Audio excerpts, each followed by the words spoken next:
Well, hello. Welcome back to another exciting edition of Coffee with Stephen.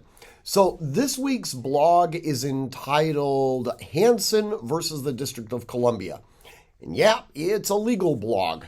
So, for those of you who have been kind of following along and waiting for St. Benitez to issue his opinion in Duncan v. Bonta, that's the Standard Magazine capacity ban, all right, where he originally ruled that it was unconstitutional.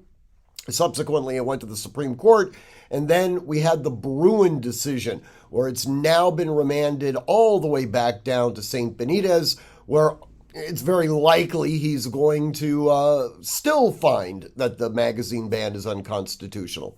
Well, during this interim, we had another case that just recently got handed down, or at least a preliminary injunction was denied in this case of Hanson versus the District of Columbia. Now, the reason this case is instructive, it's not going to have any direct application to California residents, which is the majority of the people that watch this video.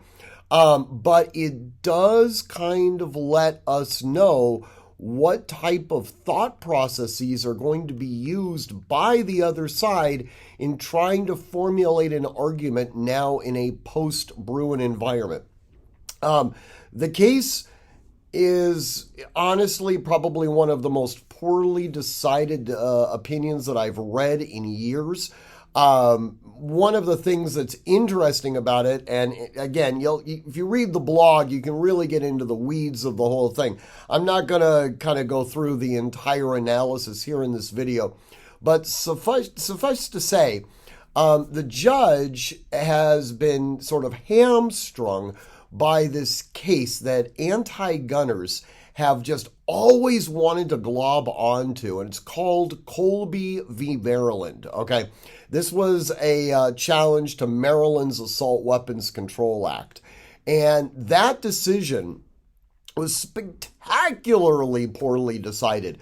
I mean, irrespective of what outcome you are looking for, the judges just absolutely blew it when it came to an analysis of the Second Amendment. And it's always been referred to, frankly, by both sides as being an outlier case because it really is so poorly decided. Well, this judge is actually doing his best to try to rehabilitate Colby.